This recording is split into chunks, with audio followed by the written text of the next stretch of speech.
Meus caríssimos irmãos, que nos abençoe o Senhor Jesus e nos envolva em tranquilidade, harmonia e paz.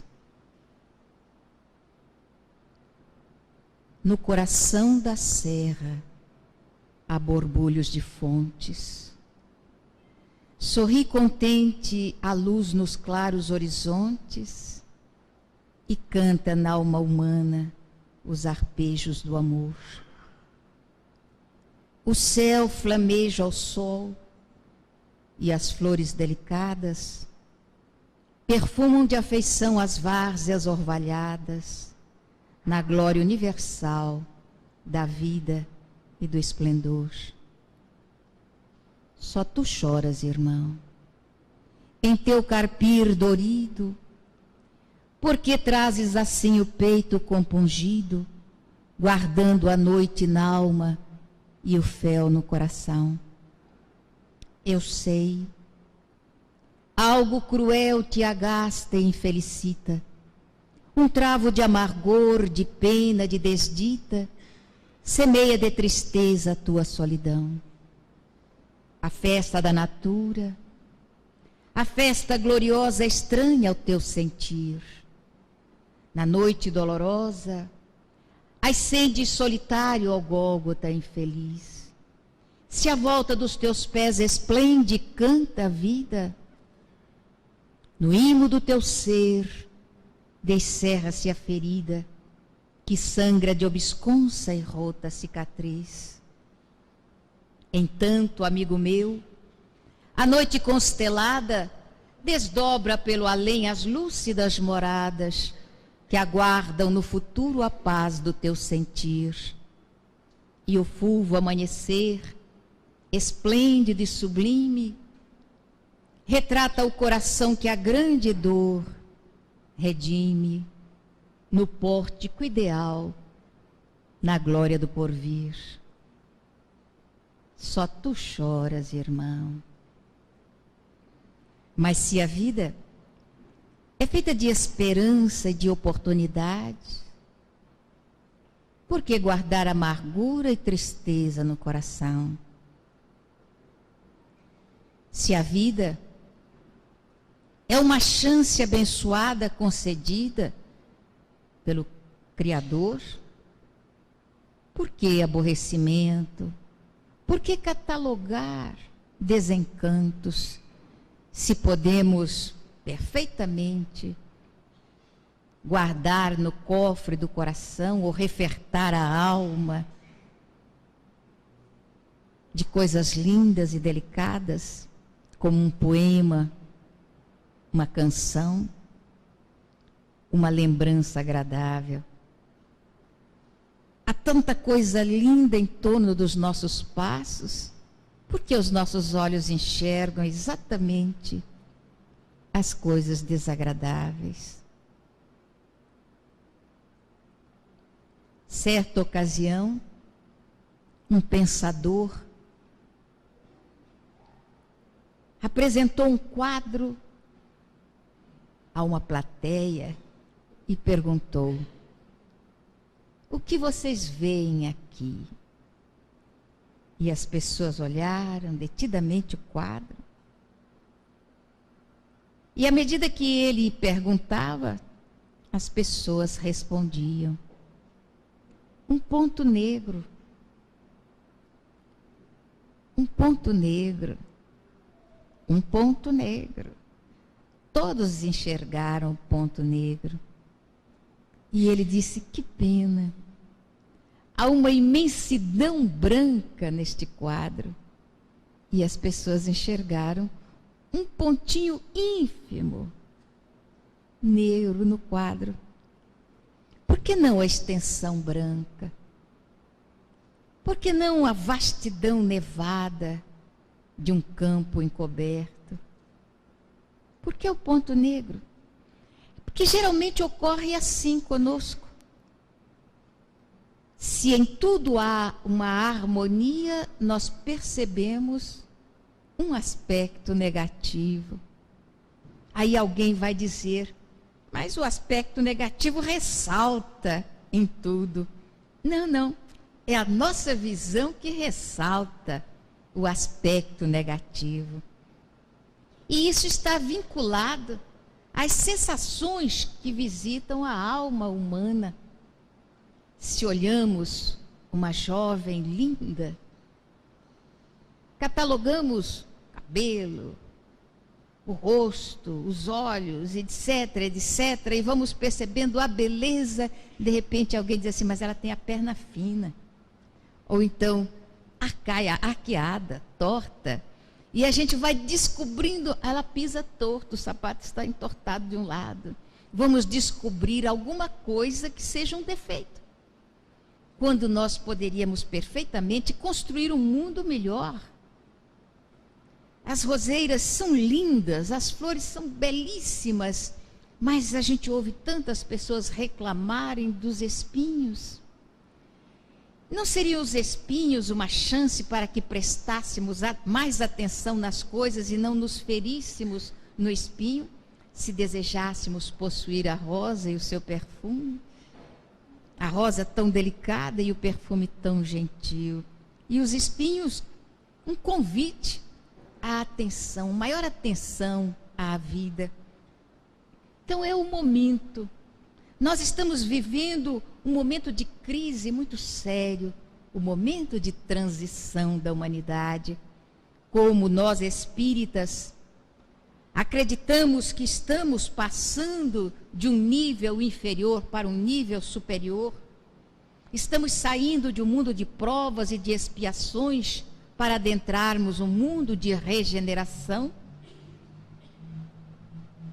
É hora não de apenas comentarmos o assunto, mas de pensar. Será que você vai acompanhar essa transição? Será que você vai continuar numa terra de regeneração? Ou você será alijado para um mundo primitivo, como ocorreu com os exilados de Capela?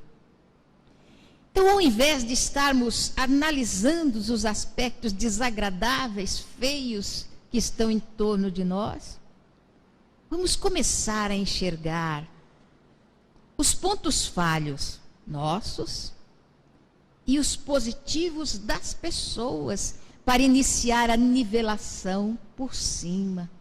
Geralmente o nivelamento do homem é por baixo. Todo mundo faz, porque eu não posso fazer também. Todo mundo erra, por que eu não posso errar? Todo mundo é desonesto, porque eu não posso ser também. Todo mundo é desagradável em determinado, por que eu não posso ser? E a gente vai justificando as coisas desagradáveis em nós, principalmente no que diz respeito à nossa vida de relação. Se você me trata mal, por que eu vou lhe tratar bem? Eu vou passar por tolo, cego. Não é tão melhor ser tolo e cego e um pouco mais humilde do que ser esperto, ladino, com a alma cheia de imperfeições? Porque geralmente o esperto, o ladino, aquele que enxerga tudo, enxerga sempre as coisas pelo prisma negativo e faz as coisas também pelo mesmo prisma. Então vamos mudar um pouquinho, porque se nós formos analisar os grandes homens, nós vamos taxá-los de tolos. Poderiam ter tanta coisa e não tinham nada. Jesus poderia ter nascido na casa de Pilatos, era pouco. Herodes, muito pouco. Podia ter nascido na casa de César, ser o filho do imperador. Poderia, mas ele preferiu nascer na casa de José, um carpinteiro e uma jovenzinha simples, cujo maior tesouro era uma beleza angelical e uma ternura que não tinha tamanho. Deu preferência. Vamos pensar em você. O que você preferia? Nascer na casa de César ou na casa de José? É claro que agora, se eu fosse fazer uma enquete aqui, a maioria diria na casa de José, claro. Depois que Jesus passou por lá, muito bom. Mas, prioristicamente, sem pensar em Jesus, a casa de César é bem mais agradável. Porque, afinal de contas, é um palácio. E a casa de José era um tugúrio.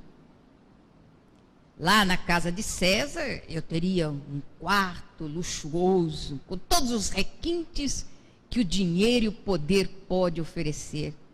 Na casa de José era assim um bercinho tosco, feito por ele, e possivelmente ele nem iria lixar a madeira, porque geralmente a gente lixa para os fregueses. Para o pessoal da casa a coisa fica mais rústica. Na casa de César eu teria veludo, cetim. Seria uma coisa bem... Na casa de José ia ser, quando muito, um chinelo de couro sem curtir, um negócio bem rústico, bem duro, ou então viveria descalço. O que é que você iria preferir? Observem que eu estou citando coisas externas. Nenhum pensamento aos sentimentos. Então vamos mudar um pouquinho.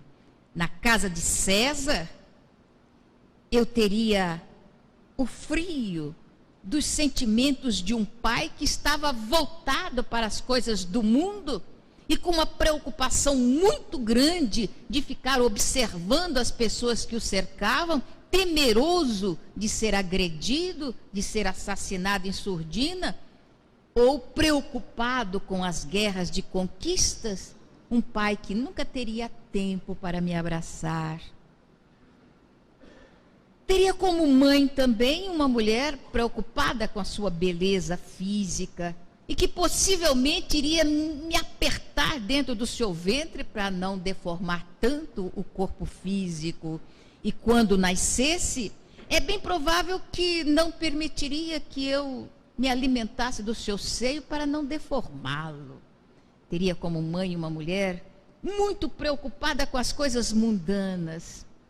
Não poderia passar uma noite ao meu lado se eu estivesse chorando, porque poderia ficar com olheiras roxas e no dia seguinte haveria uma festa no palácio. Então, em realidade, eu teria uma quantidade enorme de babás, mas não teria os braços ternos de uma mãe. Já na casinha simples, perdida lá na Galileia distante, eu teria o aconchego de 2 braços maternais. Queriam me apertar junto ao peito e me ninar docemente com uma balada de ternura. Teria o seio materno para sugar o líquido da vida. Queria sustentar o meu corpo para os embates mais além. Teria a ternura de um pai que voltaria para casa por volta de 17 horas, se sentaria e me colocaria no colo, brincando de cavalinho, possivelmente, ou contando as histórias que ocorreram na sua oficina de trabalho, ou então mostrando-me os vales floridos, as altas montanhas, ou conversando a respeito das águas do Tiberíades, constantemente piscosas e constantemente azuis. Uma e outra, opções que a gente vai convivendo com elas sem dimensionar exatamente, porque somos imediatistas, pensamos no agora e não pensamos no depois, no mais além, naquilo que vai ficar, porque é da infância que se projeta o homem de amanhã. É daquilo que oferecemos na infância que iremos estabelecer o tipo de homem que irá participar da sociedade, principalmente a sociedade em transição. Aí pensamos na casa espírita, onde os projetos do homem novo começam a florescer. Como catalogar neste ambiente com algumas dezenas de companheiros? Quem é quem? Quem realmente é valioso e quem não é? Não. Essa divisão não ficou correta. Porque, de certa maneira, todos somos valiosos. Todos temos valores. Se não os tivéssemos, o Senhor não nos daria a chance de estarmos aqui. Então todos, cada um de nós, temos as possibilidades infinitas nas mãos de crescermos e sermos produtivos ou estabelecermos a diferença na sociedade onde estamos inseridos. Todos, sem exceção.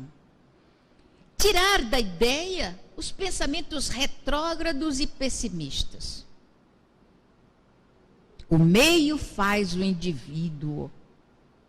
É um pensamento tão pobre que não pode passar pela cabeça futurista, imprimista, realista também e otimista do espírita. Não é o meio que faz o indivíduo, mas é o indivíduo que programa o seu meio, que estabelece o seu meio. E o homem bom, onde ele se encontra inserido, ele muda o meio onde ele está. E o espírita verdadeiro, voltado não apenas para a sua construção, que é uma coisa importante, mas para a construção moral da sociedade que o rodeia, esse então é notável na força que possui de modificar a estrutura do contexto social onde ele se encontra. Ele pode, porque é poderoso. O Espiritismo nos dá o poder por quê? Porque cataloga, primeiramente, a necessidade de modificação moral minha. Começa por mim e depois, então, parte para uma evolução em cadeia. Como diz o Nando Cordel, a paz do mundo começa em mim. A paz do mundo começa em ti, porque tu também és um eu. Quando você diz a respeito de eu. Então, onde a paz do mundo começa? Não vamos dizer que a paz do mundo começa em nós, porque aí estaremos estabelecendo o quê? Uma divisão de responsabilidades. Então, se a paz do mundo começa em nós, e se a senhora não começar a paz, eu também não começo. Porque eu estou sempre na dependência de que alguém dê o pontapé inicial para que o jogo comece. Mas se eu penso, a paz do mundo começa em mim, então eu tenho a responsabilidade de viver em paz, de estabelecer essa paz, esse clima de paz. E aí eu me pergunto, onde eu começo? Onde eu começo? Eu quero começar a paz do mundo. Onde eu começo? Aqui, falando aos senhores e utilizando uma impostação de voz que toque a sensibilidade, que desperte alguma coisa boa? Ou eu começo a paz do mundo na minha casa, quando eu desperto e digo, bom dia, bom dia. E se eu acrescentar ao bom dia, o meu amor vai ficar ainda mais sugestivo de paz. Bom dia, amor. Bom dia, meu bem. Bom dia, querida. Como estás? Dormiste bem? Nossa, mas eu dormi junto de você, não viu, não? Não. O corpo ficou aqui, mas o espírito saiu, não sei para onde você foi. E, aliás, nem importa também.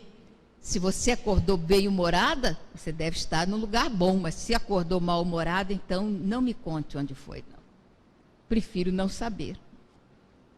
Então, a paz do mundo começa ali, naquele momento em que você entra no quarto do filho e docemente passa a mão na sua cabeça, brinca com os seus cabelos e começa a dizer, acorda, Maria bonita.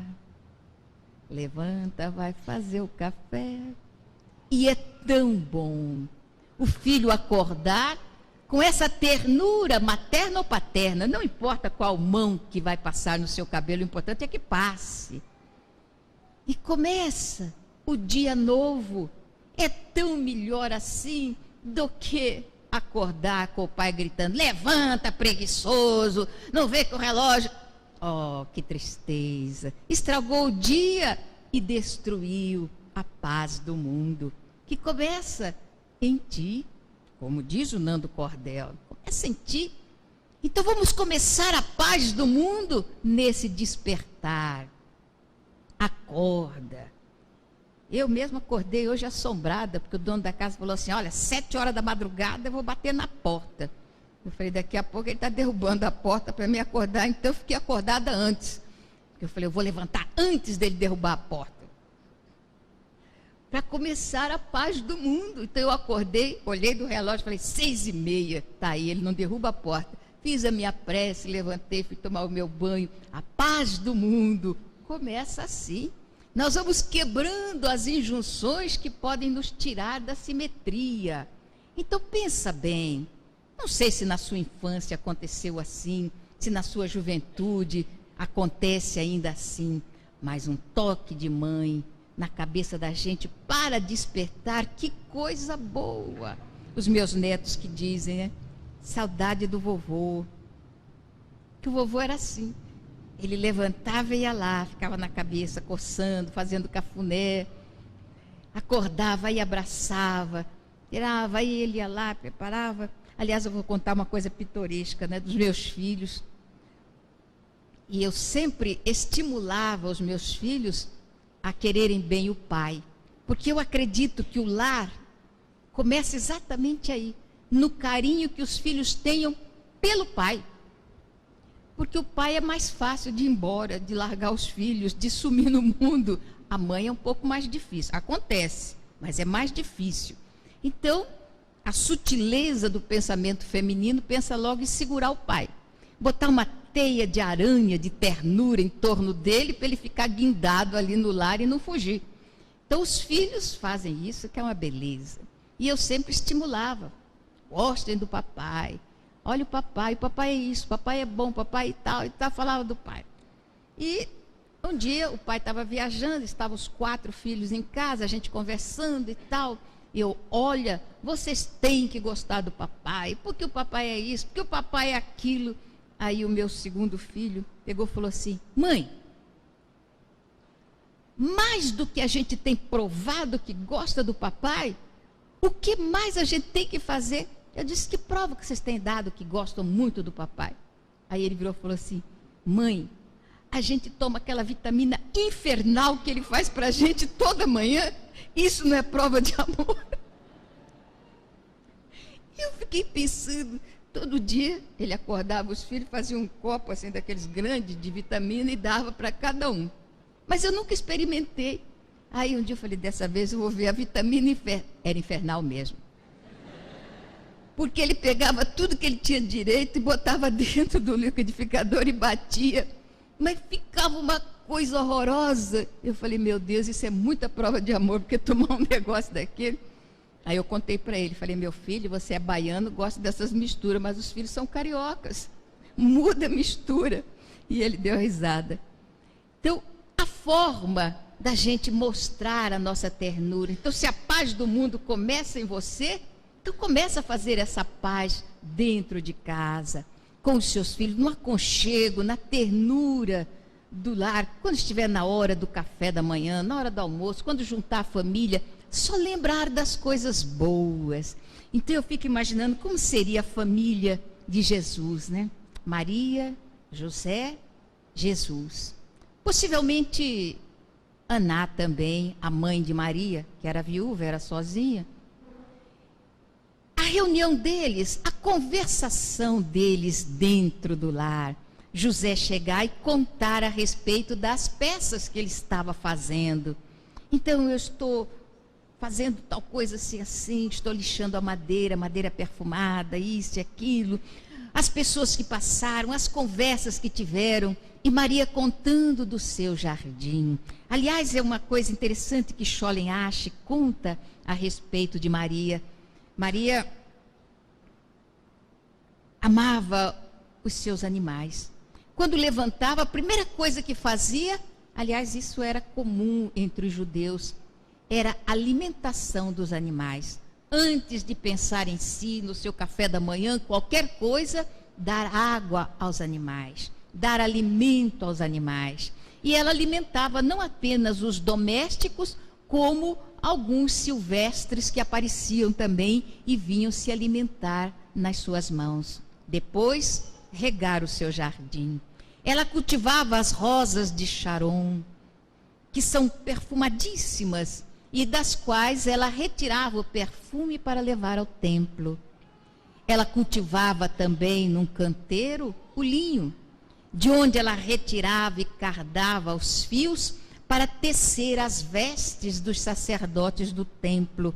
Era uma coisa especial, era um linho especial que ela cultivava no jardim e ela mesma cardava. E o linho era tão perfeito que parecia uma escumilha. Eu tive a oportunidade de pegar uma peça de linho muito antiga, teria possivelmente uns 300 anos, mas era impressionante, que tinha 300 metros naquela peça e era uma coisinha de nada. A gente levantava assim, aquele linho escorria. E outra coisa que era singular nesse tipo de linho, não guardava sujeira. Então, a pessoa que estava mostrando o linho pegou um punhado de terra e jogou em cima. E a gente ficou olhando assim, que pena, né? Aquele branquinho. Ela levantou e sacudiu, o linho estava perfeito, brilhando.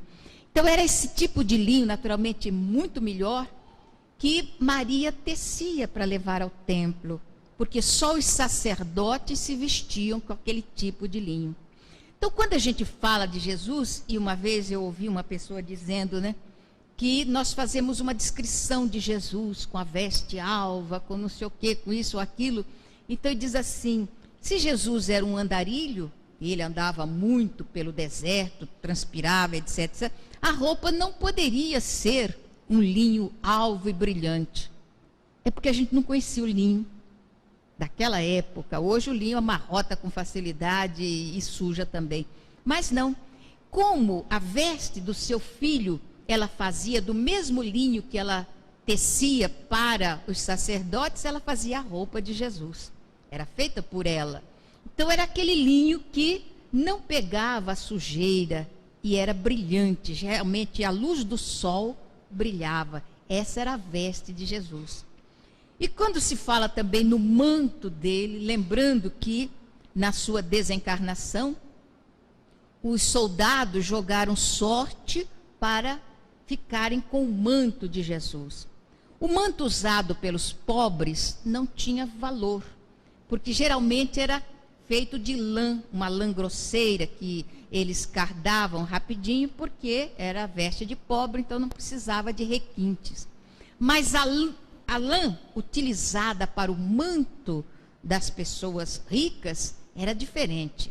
E o manto era tecido também com um único fio que ia fazendo a tessitura de uma assim, redonda, sem nenhum tipo de costura. Era um fio só, cardado em volta, e terminava quase não aparecendo onde terminava a tessitura.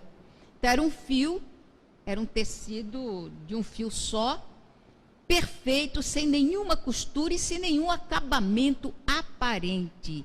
E delicadíssimo, muito fino e que aquecia bastante pelo valor da lã que era utilizado.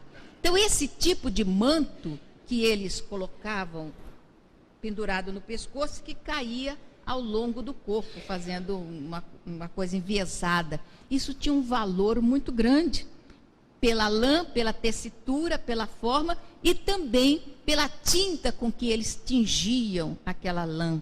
E a de Jesus era uma cor vinho, bem carregado, bem pesado. Então, esse manto tinha um valor muito grande, por isso os soldados disputaram nos dados quem ficaria com o manto de Jesus. Então, isso era obra da sua mãe, era obra da ternura, a ternura de mãe, que se sentava e tecia as vestes dos seus filhos. Então, a gente fica pensando no lar, o lar de José, Maria e Jesus, como seria a vida deles. E se nós, espíritas, que temos uma visão diferenciada do Evangelho e da vida, se a gente começasse a pensar em termos de constituir uma família semelhante à de José. Pensar em José como homem, como pai, o carinho para com a sua esposa.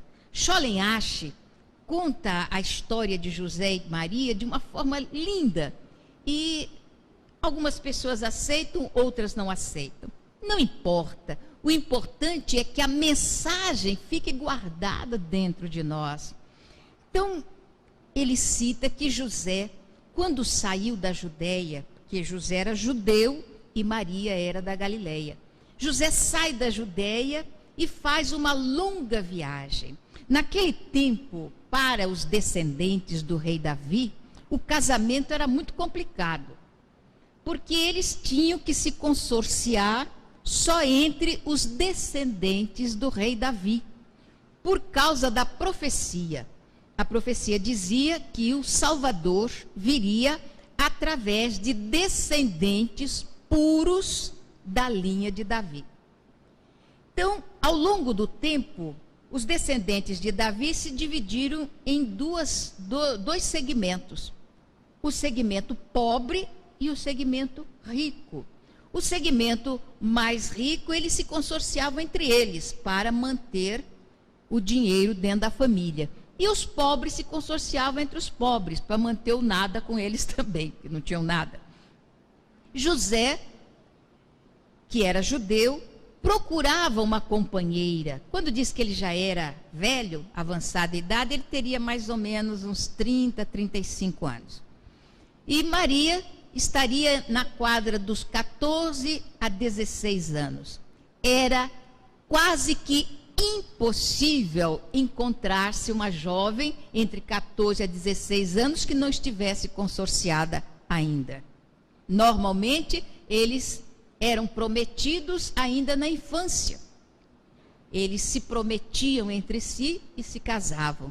Então foi para José um verdadeiro achado, quando ele, analisando a árvore genealógica dos descendentes de Davi, ele descobre que lá na Galileia havia uma jovem que estava livre e desimpedida. Então ele faz a viagem, ele pega os seus apetrechos, porque aquelas criaturas não tinham muita coisa. Imagina você sair do São José do Rio Preto para ir para o Rio de Janeiro, se consorciar com alguém e levar tudo que você tem. Não dá. Mas para eles davam. Eles não tinham muitas coisas. Ele tinha as ferramentas do seu trabalho, a tenda que era fácil de carregar, como acontecia com Paulo.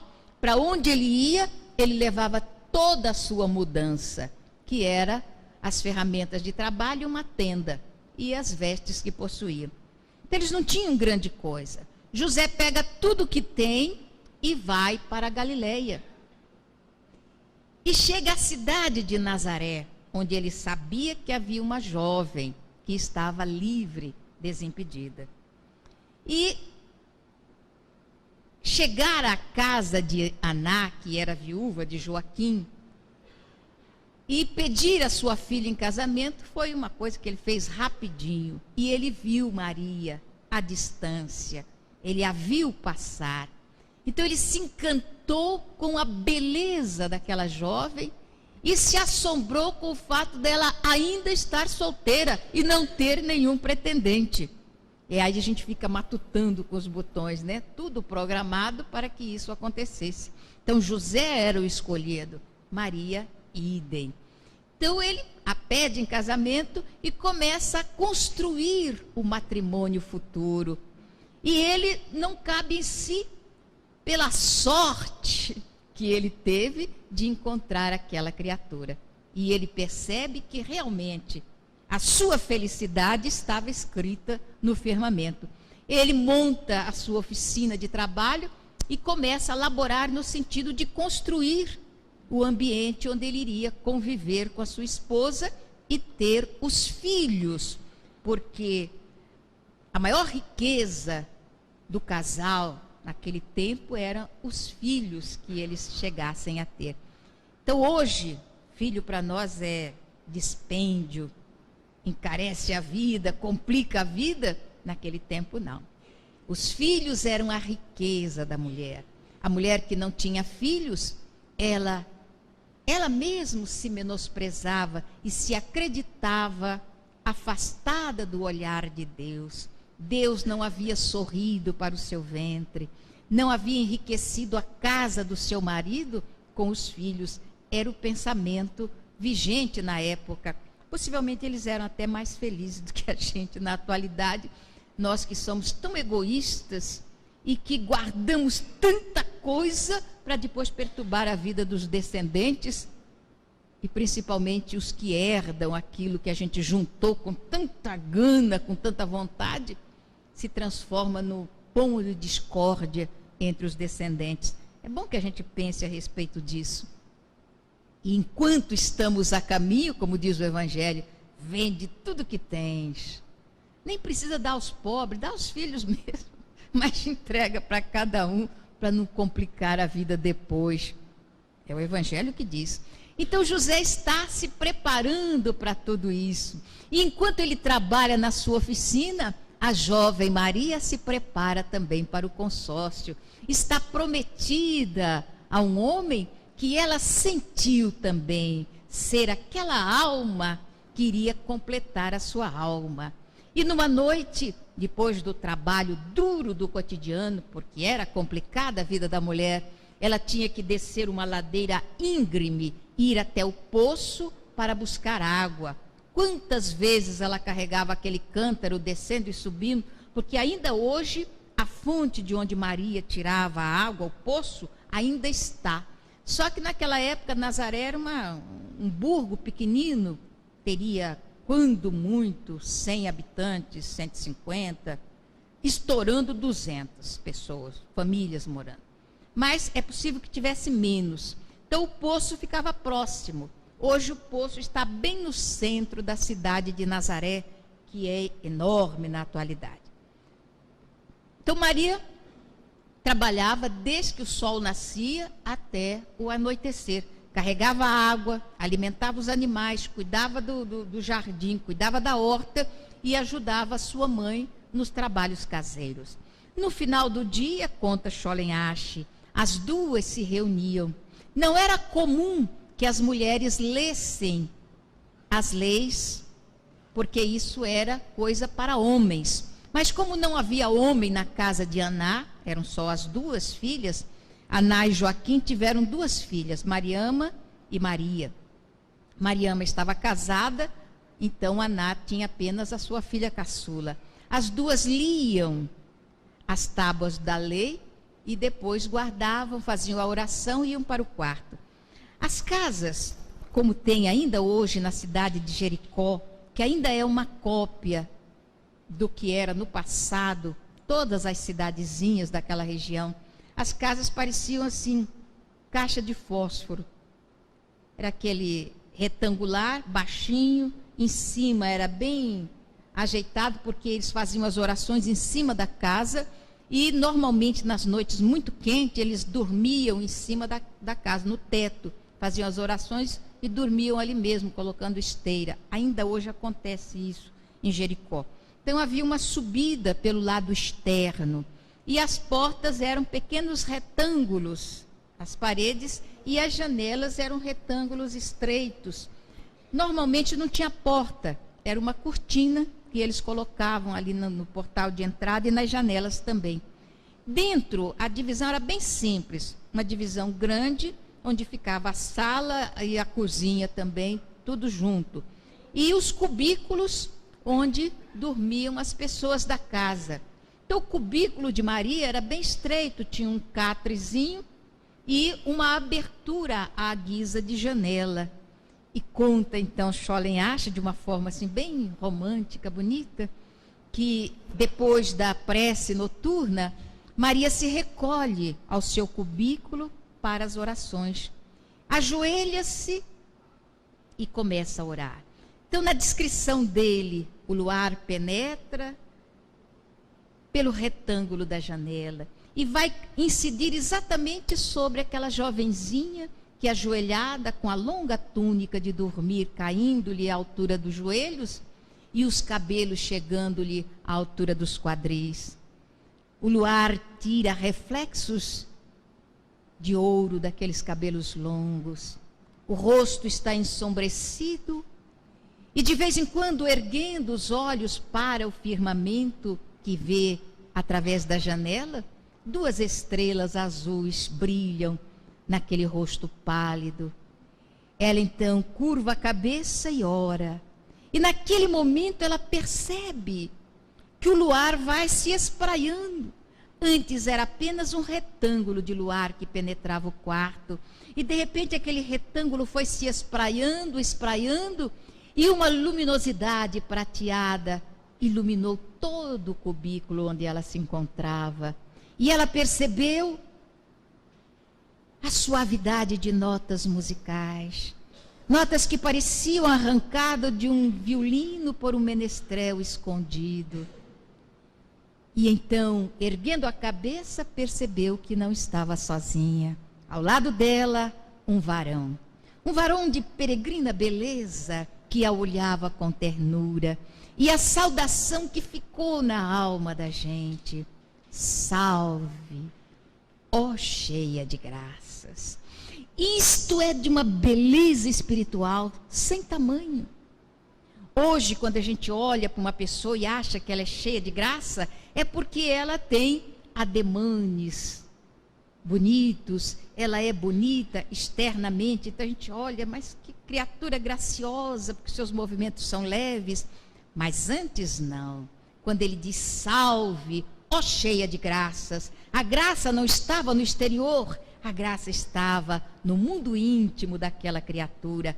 A graça que ela encontrara diante do nosso Criador, porque era uma criatura cheia de virtudes, era uma criatura que se guardava, que se protegia sob a virtude que ergastulava sua alma e que ela fazia sentir através da forma de agir com os seus semelhantes, cheia de graças perante o Senhor, que era com ela, consoante a palavra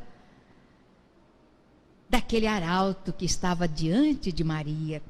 E o diálogo entre os dois é de uma beleza ímpar, que vale a pena ser lido no Evangelho de Lucas.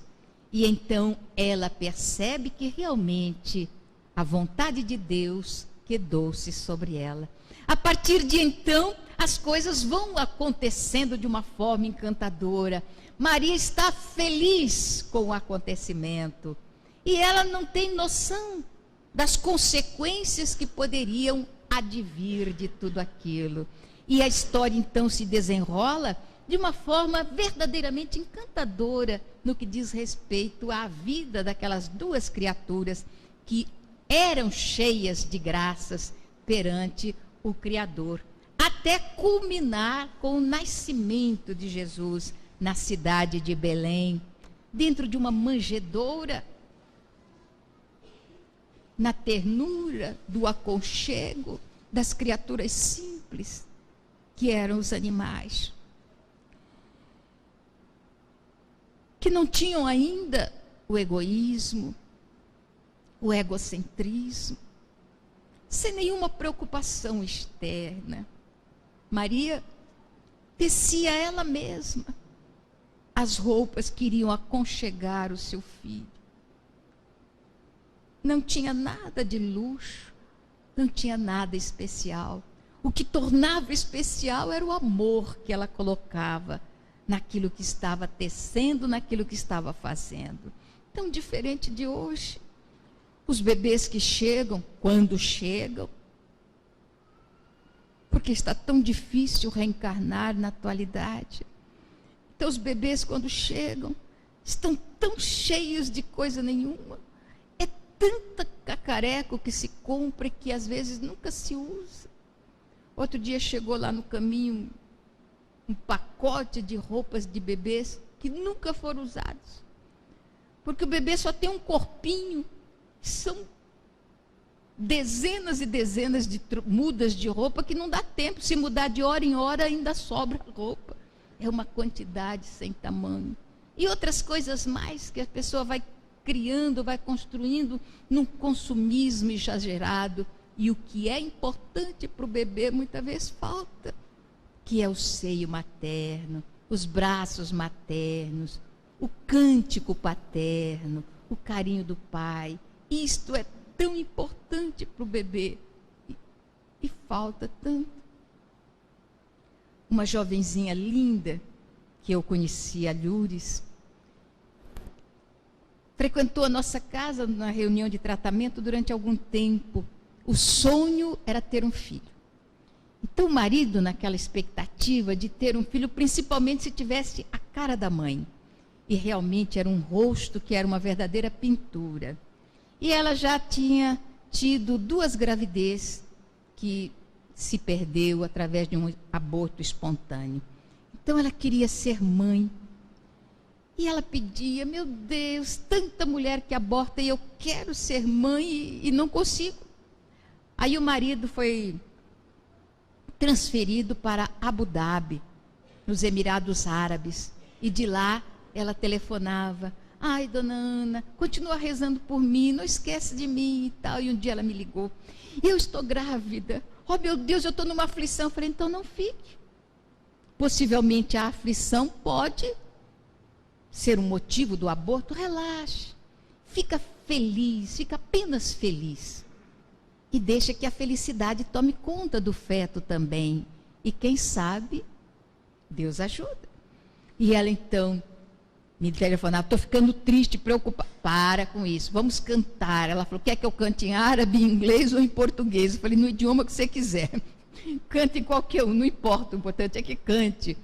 Até que no 4º mês de gravidez, ela falou assim, olha, eu estou fazendo um esforço para não ficar ansiosa, mas o médico disse que eu estou correndo risco de abortar. Então, meu marido resolveu pedir para retornar ao Brasil, porque eu quero fazer o tratamento no centro, para ver se o meu bebê... E ela voltou, eles voltaram, e ela começou fazendo o tratamento, e realmente foi uma gravidez assim, muito sofrida, porque a cada momento havia o risco do aborto, e ela foi cuidando, uma alegria que ela foi quando via o tempo passando, as semanas, os meses, aquela alegria pelo bebê e tal, até que nasceu Sofia.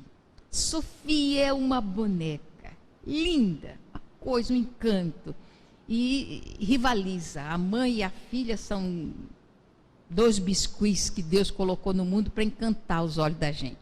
E eu fico olhando para aquela beleza, no começo eu ficava com inveja, falar, meu Deus, por que Deus deu aquele nariz para ela e esse para mim?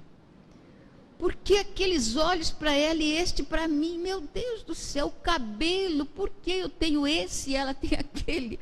Mas aí eu me acostumei, eu falei, Deus fez isso que é para os meus olhos ficarem felizes quando olho o rosto daquela criatura. E eu comecei a me felicitar também. Cada vez que ela chega no centro, é aquela alegria. E Sofia foi crescendo.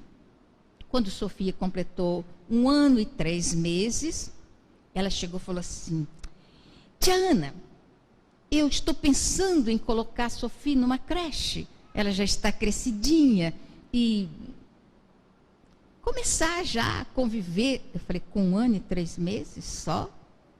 Ela falou assim, tia, porque também eu preciso pensar um pouco em mim, eu tenho me dedicado muito a Sofia, eu preciso ir para uma academia, cuidar do corpo também. Eu nunca mais pude me sentar na frente de uma manicure para fazer as unhas, eu nunca mais fui ao cabeleireiro, porque Sofia realmente toma conta da minha vida, apesar de ter 3 babás em casa, 3 babás, Sofia ainda toma muito conta e tal, mas se eu botar numa creche, ela vai ficar bem cuidada, porque eu vou escolher uma creche especial, ela fica bem cuidada. Ela entrando na creche por volta de 9 horas e saindo às 5 horas, vai ter toda assistência. A creche é muito especial, todos os servidores são especiais. Eu falei, minha filha, eu vou lhe dar um conselho. Aide, coloque Sofia para adoção, na fila de adoção. Tem tanta mulher louca para ter uma filha ou um filho, então você coloca na adoção. É bem provável até que eu entre logo e arranje com os amigos aí para adotar a Sofia. Ela falou, que isso, tia? Tive tanto trabalho. Eu falei, é tanto trabalho para ter a filha e agora você está cansada dela e quer passar para a mão de outras pessoas. É isso, minha filha? Como é que Deus vai entender os filhos dele aqui na terra? Você passa anos e anos pedindo a Deus um filho. E quando tem, você quer passar para as mãos dos outros, porque você precisa ir para a academia, minha filha. Tenha santa paciência. Como eu não sou Deus, eu me aborreço com isso. Coloque Sofia na adoção e vá para a academia, e vá para a manicure, e vá para onde você quiser. Mas deixa a menina ter um pai e uma mãe. Ela baixou a cabeça e falou assim, entendi a mensagem. Eu falei, que bom. E ela está tomando conta. Sofia já está com 3 anos e de vez em quando as pessoas falam assim, já botou na escolinha? Ela, não, Sofia só vai para a escolinha agora com 6 anos. Ela está em casa mesmo, tem lá um professorzinho que dá algumas noções, porque ela é muito viva, muito inteligente, mas ela só vai com 6 anos para a escola. Você, mãe de Sofia, até as últimas consequências. Olha que bom, filha. Agora ela chegou outro dia no centro, e ela estava sentada olhando a menina, né? A menina me encanta, a menina correndo para lá e para cá.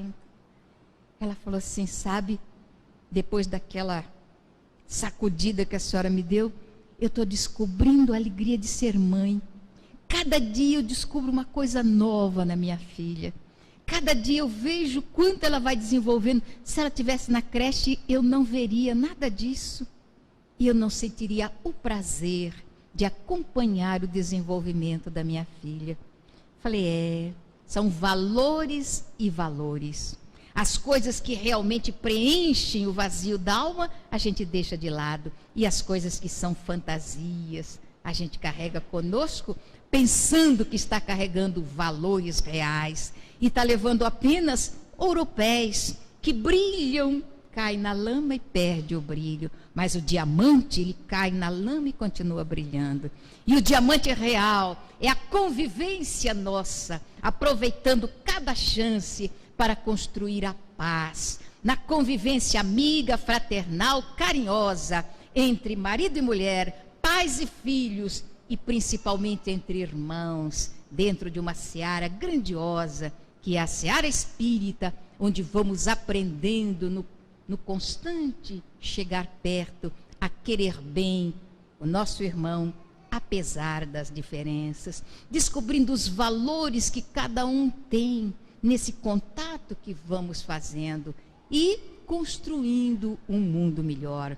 Espírita, meu irmão, se você realmente tem a vontade de crescer,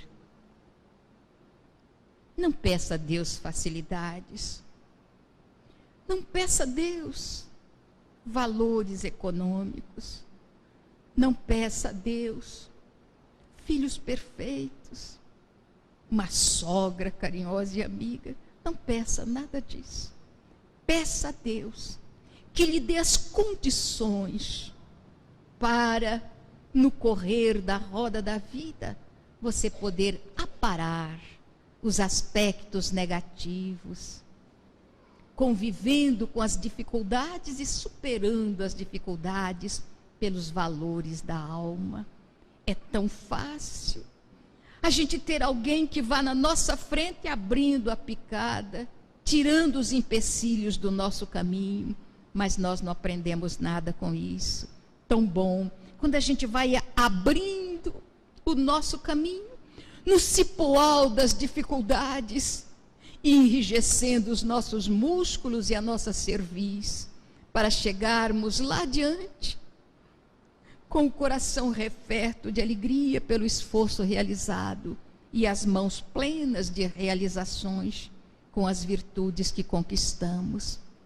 Como o marido de Laura, ao visitá-la em nosso lar, quando ele vai retornando, porque já estava reencarnado na terra, quando ele vai retornando para o seu corpo, ele pede à futura esposa e aos futuros filhos: orem por mim e peçam a Deus que eu nunca tenha facilidades na terra, que eu enfrente sempre as dificuldades e eu consiga vencê-las. Enquanto muitos pedem facilidades, as grandes almas pedem dificuldades para poderem crescer. Só tu choras, irmão, no teu carpir dorido. Por que trazes assim o peito compungido, quando lá fora brilha o sol? As árvores estão vestidas de esperanças, as flores exalam perfume e os pássaros cantam. E o principal de tudo, você tem ouvidos para ouvi-los, olhos para vê-los e os sentidos da alma para sentir com o coração a alegria de estar, mesmo no mundo de provas e de expiações. Você terá certeza que está construindo a paz desse mundo e que tem como Cirineu o maior de todos, aquele que prometeu que vai te amar para sempre, porque ele é o pastor que afirmou: do meu rebanho nenhuma ovelha se perderá. E se 99 estiver no redil e uma estiver perdida lá fora, eu vou em busca dessa uma. Se for você, o pastor irá buscar. Não se importe, seja feliz. A felicidade é alguma coisa que nos aproxima de Deus. Muita paz.